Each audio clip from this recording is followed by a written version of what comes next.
Welcome to Season 3 of You're Not Alone with Townsend. My name is Townsend, and if you've followed my journey, you know that I'm not only a musician, but I'm also a mental health advocate. I use my platform to help spread awareness, love, build community, and simply help people feel less alone in their struggles. In the last couple of years, I've had the chance to interview people from all over the world about a huge variety of mental health topics, and I cannot thank each of you enough for helping us continue to shine a light on the world. Every other week this season, we're bringing you the best interviews we've had. Make sure to like and follow this podcast if you're enjoying it. And if you want to keep up with everything we've got going, follow us on socials at Townsendtmusic. Hope you enjoy. What is up, everybody? It is, of course, your host, Townsend. Thank you so much for tuning in to this episode of You're Not Alone with Townsend. I found this lady named Kathy, and her story completely blew me away. So you know how it works. I hit her up and I said, listen, I have to have you on the podcast if you are willing to share your story. And I immediately got a response, and she is just precious. Today, we're going to be chit-chatting and focusing on childhood trauma, childhood abuse, how she got through her life, and just hearing about her journey. And I know that is difficult to talk about at any age. So Kathy, thank you so much for talking about such a vulnerable subject and sharing your journey. Thank you. Thank you for having me. I'm really honored. Thank you. I'm so excited. Also, people that are watching the video, you'll notice the beautiful art in the background. Kathy's an artist. Yeah, I love it. Your art is amazing, by the way. You were incredibly talented. Thank you. Yeah. It took many years. I bet it did. Here. Yeah. I bet it did. Yeah. Well, speaking of, I like to let my guests kind of introduce themselves because I feel like y'all could do yourself way better justice than me. So who is Kathy? Where are you located? What's your job? Whatever you'd like to share with my listeners.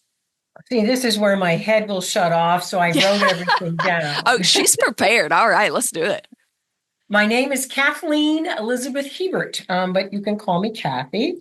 I'm 73 years young. I was about to say, don't say old, because you look great. Thank you. I live in Worcester, Massachusetts. And what I've done in my jobs is a long list, but we'll start with the adult. I'm an adult art instructor. That's another story. After I got evaluated when I was 35 years old, finally one of those psych tests. Yeah. Then I was a singer, guitar player for 10 years, more of a singer. Then I was also a housekeeper, and I also did life modeling for art school. Wow. Oh, and now I'm an author. Yeah, she was showing me her book before she hopped on there. We'll hop back to that at the end of this once people realize what the story is. But you've done a lot of stuff, Kat. You've lived a life. Yeah. It wasn't until I read my own book that I went, wow. You said, dang, wow, Kathy's lived a life. I wish I knew her. And you're like, oh, wait, I do. That's amazing. How cool. Right.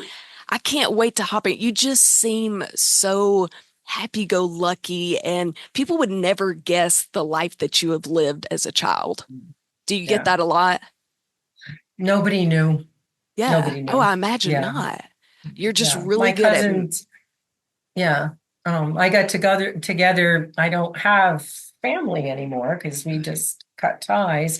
Yeah. But my younger cousins, who I used to babysit, they all read my book, and they all said the same thing. We had no idea. No kidding. So even close family.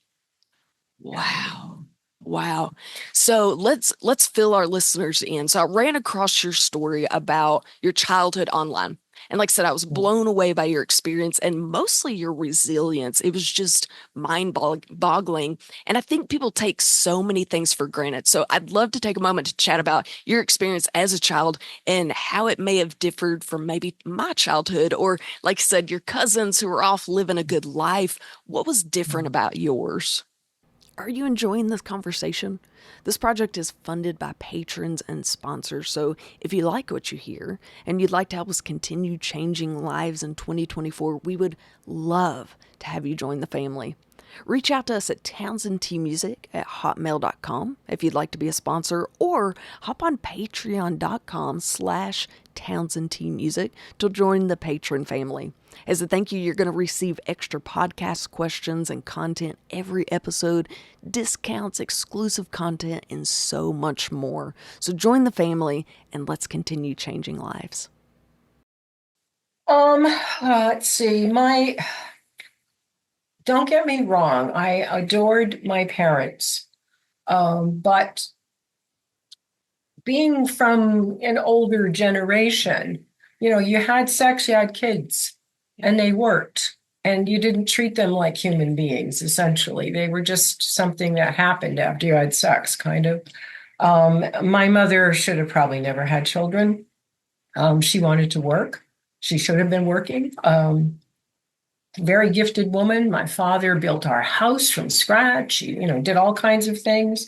But because he was the man, he went to work. She stayed home. He should have stayed home and she should have gone to work. Would have been totally different. Anyway, I was alone with her. So people say, how could nobody know? Well, you don't tell anybody. I was 3.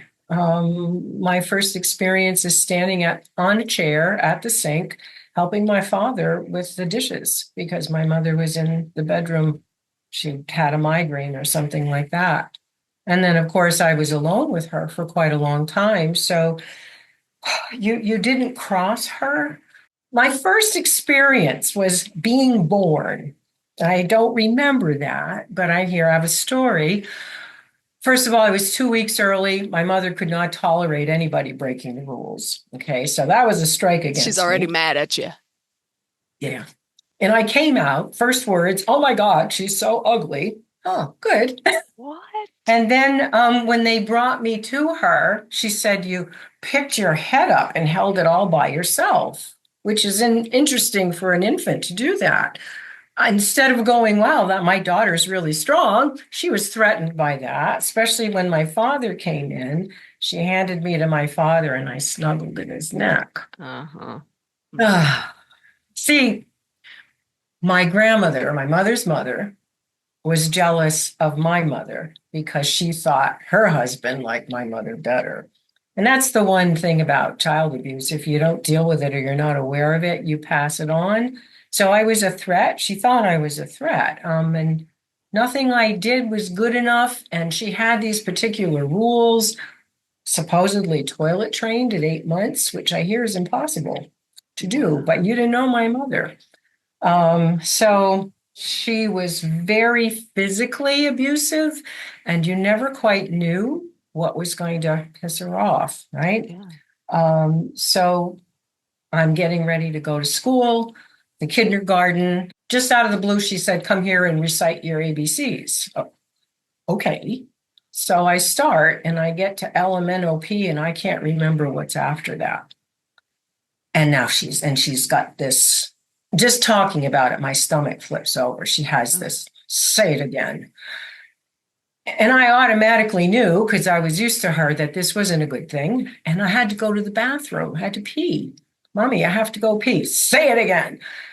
I couldn't say it, 3, 4, 5 times. And I finally wet my pants, my little blue corduroy overalls. And I remembered this. I remembered that experience. And she grabbed my hand and she beat me all the way down the hall, opened up the cellar door, and threw me down the stairs. Apparently, I caught myself on the way down because if I hadn't, there was a cement wall 2 feet from I mean, 2 inches from the last stair. But that was a normal day for me. You wow. never knew what she was going to be pissed off about. Then there was a day I was having cereal and I didn't like hot cereal. It made me sick to my stomach. And I could still see her standing with her back to me. And I said, Mommy, it's making me sick. Eat it anyway. So I said, I'm going to be sick. Eat it anyway. So I did. And I threw up in my bowl. Very neat, because God forbid I should have made a mess on the table. She made me eat it. Oh my I know how goodness. vomit tastes. Yeah. You get, yeah. And then my last big thing, I sucked my thumb until I was 13. She hated that. She tied socks on my hands and I sucked holes in them. She put this poison stuff on my thumb and I sucked it off. I mean, it was the only comfort that I had. And I didn't suck my thumb in front of other people. I would sit like this when I was in. So it wasn't like I went out and did it. So one day she caught me sucking my thumb while I was asleep. And she pulled me out of bed and she started screaming at me. She was down in the kitchen. She had something boiling on the stove. And I essentially knew my life was over. This was like the big mortal sin for her. And get dressed. And I'm trying to get dressed. Keep putting your thumb in your mouth. And she's screaming up. And it's hard to get dressed with your thumb in your mouth. And I'm trying to do, and I'm like freaking out because this isn't good. Right. And I come downstairs and I sit at the table, and she takes this really heavy aluminum pan off the stove, dumps the water in, grabs my thumb, and puts the pan on top of it. And I pulled my thumb away, and I'm looking at her like, are you crazy? And she grabbed my thumb again, and she put the pan back on my thumb again. And I went back upstairs. Obviously, something broke in me. Had to. There's no way a little kid, 4 or 5 years old, could go through that. Hmm. And I finally came downstairs after a while, and she's sitting on the couch. She looked like she had been through the ringer. She Yeah. just was all washed out. And she held her hands out to me. And I heard in my little head, you will never hold me ever again. And Yeah. I got in her lap. That was the only time my mother ever held me. She was never gentle. She never touched me without hurting me. And I know she was sick, Yeah. but in those days, you didn't advertise that. The children could be taken away from you. And what would happen in those days, the mother would be carted off to the insane asylum. And that would be a stigma attached to you for the rest of your life. And nobody wanted to do that. And children forget these things. Hmm. Some children do, some of us don't. Yeah. Or And they just don't talk so about I'm them like, anyway. yes, yeah, yeah. And Wow. and you couldn't talk because somebody has worked really hard to prove to you that you are a rotten, awful human being, that you don't do anything right. So, and it didn't matter what I did. It didn't matter how high my grades were. They weren't high enough. It didn't matter what I did in school. It wasn't good enough. Nothing was, and I was a threat to her. I was a threat. Oh, Mom, I typed 80 words a minute in typing class. Well, I typed 90. Then they sent me off to a Catholic school for 12 years. Oh, and not all Catholic schools are like concentration camps. Right. Mine was, yeah, yeah. Wow. Now, I read something So, about how she made you pay for your own education as a kid. oh, yeah. Since I was 8 years old, books, bus tickets, uniforms, and tuition. And Oh, that was right straight through college. I did it all. I did it all myself. did it? Yeah. Well, yeah, imagine so. Did your mom, now you were talking about how you don't really have a relationship anymore, which we'll get to. Did she ever seek help? Did she ever get a diagnosis or even was face that maybe I need help? a priest came to the house. Mm, This is Vermont. I there was no library accessible. Catholic church, like I said, not all Catholic churches and schools are that strict, but these were.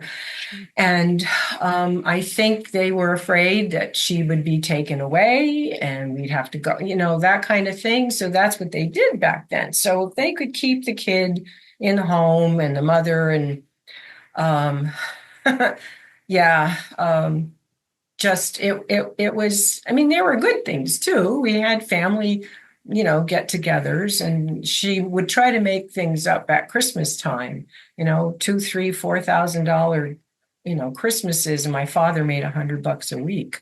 And Wow. I had a therapist say to me once, "You're the only person I've ever met that wishes her mother only gave her a book for Christmas." Wow. Because Yeah. she didn't know me, and I Yeah. understand that she was sick. Right. In fact, the book got published and she died 4 days after that. They didn't know I had written the book. Yeah. Wow. Wow. So I know that she is with her family that she loves. I know that. Yeah. And I'm happy that she's there. Yeah. Sure. Sure. My father's still alive, but again, I had to leave. I Yeah. had to walk away. I'm doing all this stuff and doing all this stuff, and it's never right, and it's never right, and it's never right. I went, I was 70. Oh, I don't have to be here. That's I right. don't have to do this. I'm doing, that was the thing. You don't know how to take care of yourself.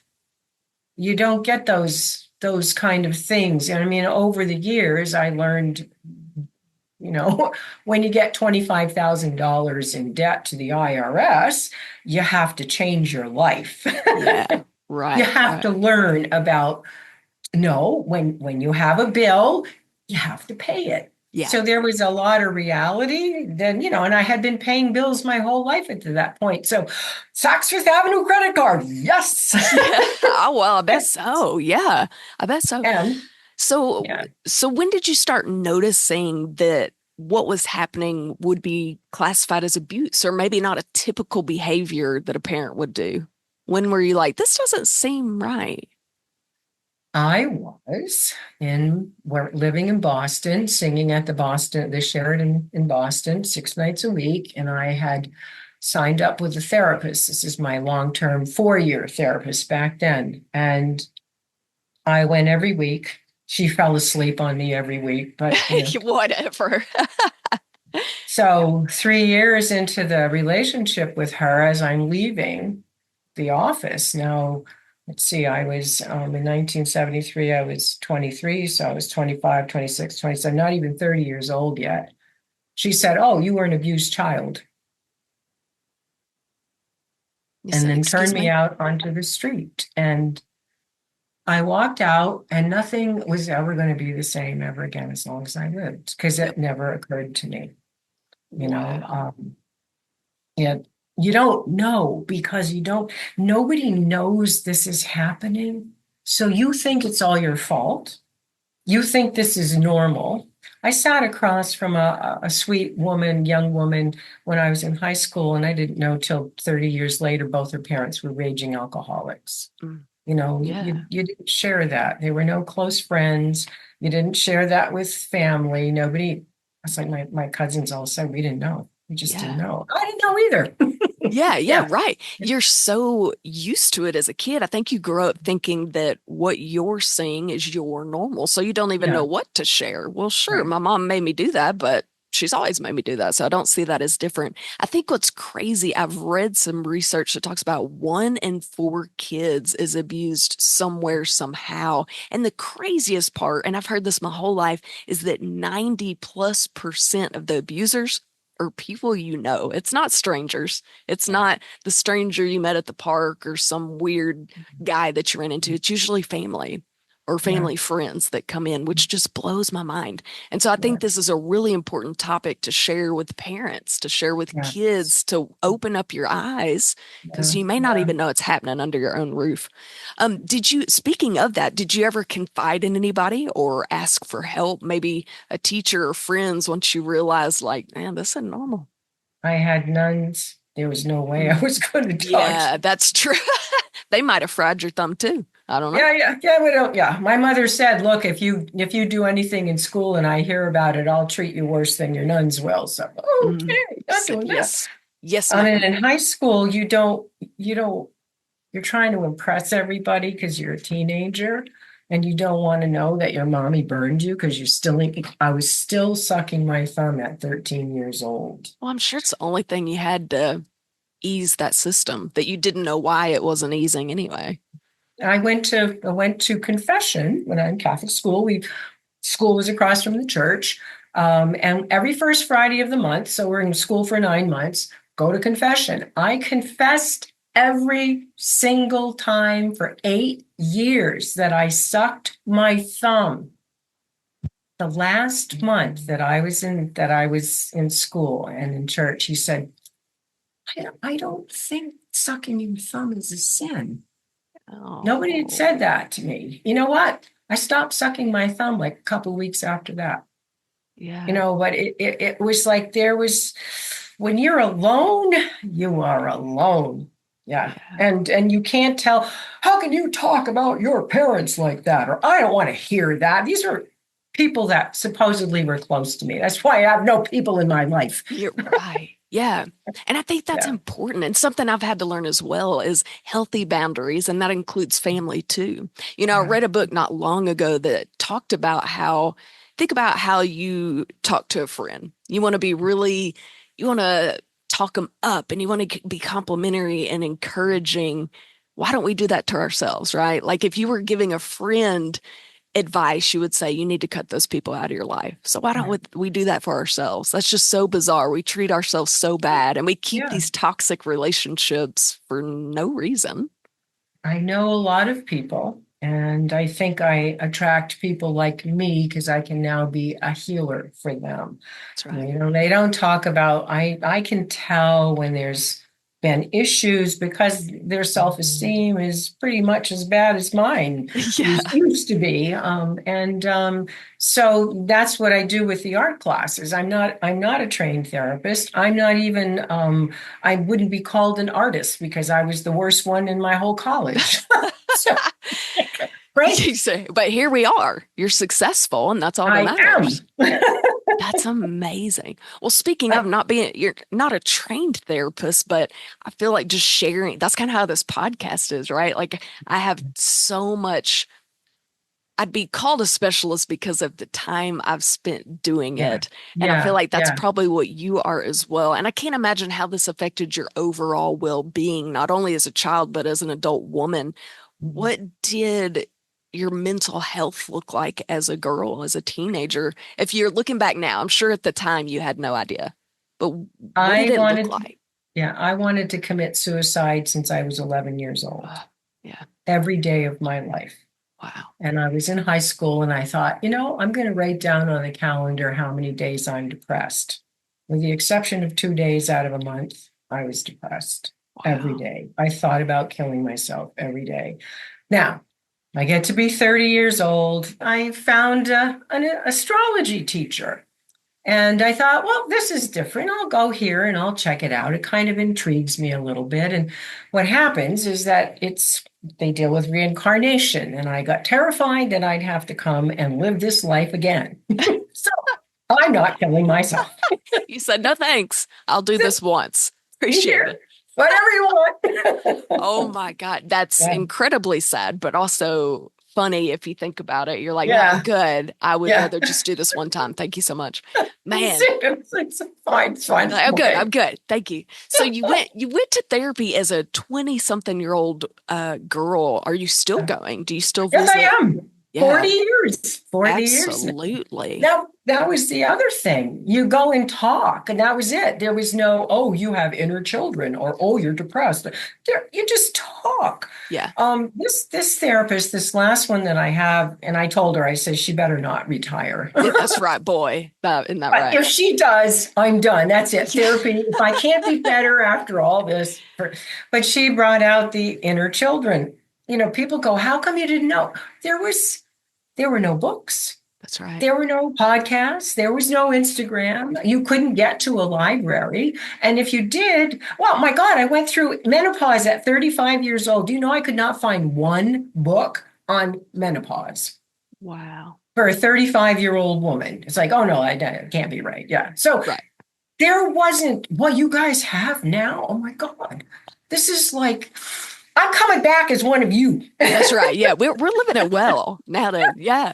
The awareness that I mean, back in the day, and this was probably your mother's age, but if you had any type of depression or especially menopause and you Yeah. reported that to a doctor, they would literally say they would write down that you were hysteric. You were having, like you were mental. And Yeah. that's just crazy to me that we know so much more nowadays about Yeah. mental health and Yeah. people get depressed. I mean, you were Yeah. abused as a child. Of course, you're going to do something like suck your thumb till you're 13, right? Wish I could still do that, but it doesn't feel the Yeah, same. yeah. You're like this is kind of dirty nowadays, And but I had to yeah, give up smoking because that wasn't good either. Yeah. absolutely, absolutely. So what? Okay, fast forward. We're a Okay. grown woman now, and you talk about you still go to therapy, but Yeah. I know those things still pop up. Like just a minute ago, we even still were talking about it, got a little teary. How do Yeah. you get through the tough days now? Knowing what you know, taking all this realization, setting healthy boundaries. What does self care look like for Kathy now? I eat paleo because I'm allergic to like starches and stuff. So I've kept my weight for the first time in my life. I stay within 3 pounds of where I want to be. That's never happened. I used to be 40 up, 50 down, 50 up, 20 down. So I keep that. I have my own little home and a big yard and clean house, take a shower, make sure my hair is done. I do the dishes. It's the everyday kind of stuff. And I had put it away for a long time. I got my guitar out and changed the strings after three There we years. You know how go. that must be. Yeah. I love Yeah. it.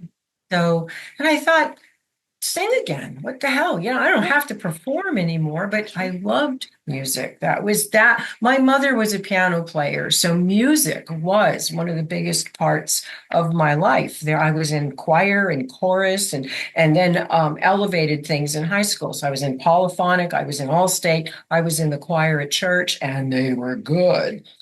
So I had the music, and I love to listen to music besides. So that's part of it. And I dress up every day, even if I'm I just going to love go it. out in the garden, everything has to match. I love it. Girl, yes, when you look good, you feel good. Yeah, yeah. So, Yeah. Amazon and I are very good friends. I don't need a expensive anything. I like a shirt, $10. Yes. Yes, and it matches the shoes and the Yeah, pants. yeah, I love it. So little yeah, retail therapy, just the mundane daily things. I love that. yeah. But I'm not going into debt like I was before. Hey, that's important to know. Yeah, I yeah, like that. I like yeah. that. So you're still going to counseling. Now, something that I find incredibly intriguing and I want to hear more about, Mm. how the heck did you break free of those toxic relationships? Oh, I had gone home to Vermont. I had spent a lot of money and time setting up a cell phone for my dad. He is now 90, almost 98. And, I went up and I spent, it was like 3 days, and I'm showing him how to do all the buttons and everything else. And um, all of a sudden, it was really hot in their house, and they like warm, and warm is fine at 70. And I go look at the thermostat, and I had turned everything on when I got up because I could do that. If I visited them when the couple of weeks they were in Florida, I'd have the house all ready for them. I'd pick them up at the airport. I'd do all this stuff, and everything. They just have to walk in. So I go and look, and it's 90 degrees on the thermostat. And I thought, Oh huh, I remember my. doing that. So I turned it down. And then I went back and I'm showing him. And the next thing you know, it's 90 degrees again. And I just sort of went ballistic. I'm like, I can't believe you did this after everything I've done. I've worked so hard. And he went like this to the phone. And I went, okay. So I picked it up and I went upstairs. My cat was there. And I went, I'm 70 years old. I don't need to do this anymore. Why am I doing this? Everything I do isn't good enough, and who do they call when they have a technical issue? You know how that works, right? Yeah. 2 and 3 hours later of my life gone, I'm still, and I went, it never occurred to me. It never occurred to me that I could just leave. Yep. And I had my first astrologer I ever went to. She said, "You're not going to be okay until you leave your family." And Sure. I was like, no, that's not going to happen. My mommy and daddy and my brother and sister, they were my people. And they weren't. Whatever. It happens. Yeah. Yeah, absolutely. So, As yeah, hard as it is to talk about, I want to point out again how important that is to be able to set that boundary. I've read yeah, so many things talking about how, so I'm from the South, and one of the things that people preach is that family is family. yeah, Family is blood, and it doesn't matter how they treat you, you stick with your family, and your family's the last one, blah, blah, blah. And so it is hard to break yeah, that chain of no, my personal peace, my boundaries are more important than someone that treats me terribly or says terrible things. I wouldn't yeah, let someone else say that. Why would I let my right, family member say that? right. Right. And I Yeah, think that's really hard. And I think I am so proud of you. How cool thanks. to say at 70 years old, I took this huge step. I mean, that's amazing. Yeah, and it's It may not feel amazing all the time. I didn't want to do that. I wanted them to be part of my life. And but they've never wanted to be part of my life, you know. Right. So I didn't do the right things. I never got married. I never had children. And then I went off to college and they wouldn't pay for that. So I went off to college. I knew I was going to college when I was 6. And I never went back home. I knew for a couple of years until I moved into Massachusetts. And so I wasn't the child that they had hoped for. You Right. know, it wasn't the right one. I have this fantasy. You know how they used to say the stork would deliver Yeah, us? that's right. My stork dropped me in Vermont by mistake. And instead of going and picking me up, he just kept right on He going. said, I'm pretty tired. I'm just going to leave it there. It I'm landed on a not front doing. porch. Yeah. She'll be Good fine. luck, kid. She'll be fine. We'll check in later when reincarnation happens. Man, See uh, how she's doing. Yeah. yeah, we'll check Yeah. back in when you're a Yeah. Got to butterfly or have a something. sense of humor. A boy, isn't that right? Oh my gosh. You got to laugh not to cry sometimes.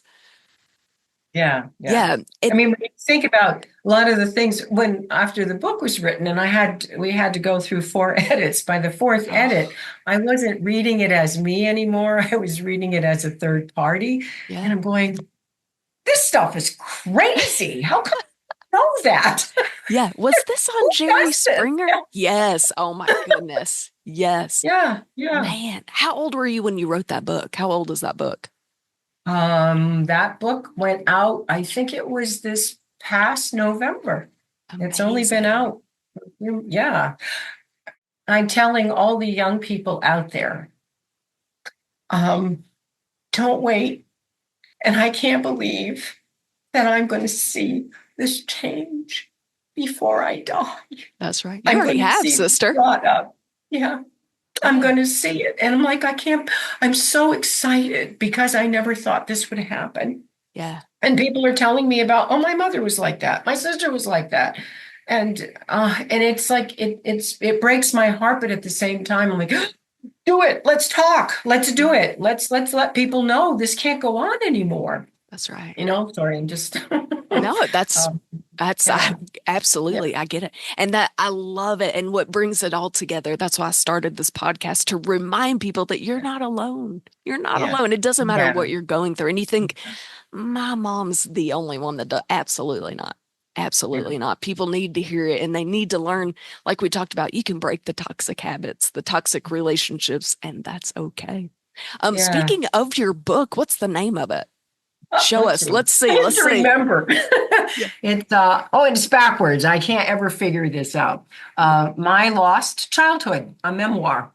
I Yeah, love it. by Look at those Kathleen. flowers. Yeah, I know. My paintings. Beautiful. I wonder where that painting's around here someplace. It's pretty good size, but I love Terry it. was amazing. He has a good imagination. But Yeah. yeah, so then this is my second book. I wrote an art book too. It's called From Paint by Numbers to Art Instructor. How cool. Look at you, Kathy. You're not going to live to see the change. You're already seeing the change. And I hope you realize like you're already in that process. It's already Yeah. happening. Me as a I total can't stranger It's sort see of it. like I can't even imagine. It part of me is like, oh, really? You Yeah. know, and at the same, and I'm doing these videos, right? Yeah.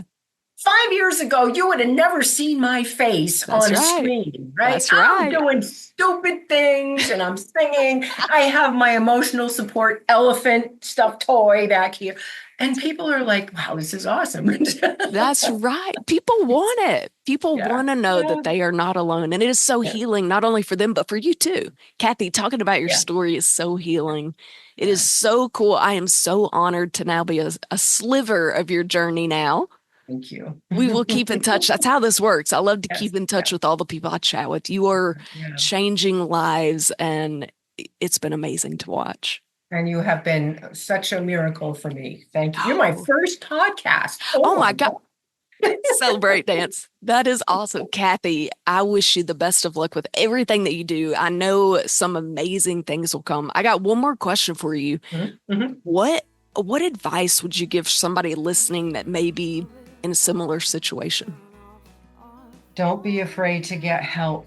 Ooh, You might not get the right help but it doesn't matter. You keep looking for that help. And even if you're with the wrong therapist for 4 years, at least you have somebody to talk to, because you are listening to yourself when you're saying this stuff. You're learning about yourself when you're saying this stuff. Don't wait. Don't commit suicide. You're gonna have to come back. Not a good thing. Yeah. Don't do it. Don't do it for many reasons. That is one. But it We will get better need- too. Yeah. Yeah. We need you. We need all of you. Please don't jump ship. No, Yeah. can't do it. No. Don't do it. Don't do it. It gets better. You're not It does. alone. As Yeah. cliche as that is, I have found it to be so true. Kathy, Yeah. thank you so much again for joining us. It has been such a pleasure. I could All right. talk to you all day, but I know. sadly, we got to cut this off somewhere. It's been a pleasure. Everybody Thanks. that is listening, you know how this works. Kathy and I are going to keep chatting. We're going to get a little bit more personal. We're going to do questions about Kathy outside of the story that we've talked about today. If you want to hear those extra questions, hop on patreon.com/TownsendTmusic. Every dime from that goes straight to the podcast to help keep this going. If not, we will catch you next time. If you'd like to hear the rest of this interview, visit patreon.com/TownsendTmusic. And don't forget, you can also watch the interviews on our YouTube channel at Townsendtmusic YouTube. If you're looking to buy or sell, I have the perfect realty company for you. Clark & Co. Realty is located in the Benton, Bryant, Arkansas area, and they understand that buying or selling a home is more than just a transaction. It's a life-changing experience. That's why their team of highly seasoned real estate professionals is dedicated to providing exceptional, personalized services for all their clients. They truly take great pride in the relationships they build, and they always work relentlessly on the client's behalf to help them achieve their perfect real estate goals. They always have the client in mind, and I can speak firsthand when I say how reliable, trustworthy, and quick they were. When I was looking to buy my first home, they were there with me every step of the way, answering every question I could think of. They showed me a great amount of knowledge and patience through the process. It's no wonder they've won so many awards for their outstanding services and their excellent relationships with clients. So if you're looking to buy or sell, there is no better option than Clark & Co. Realty.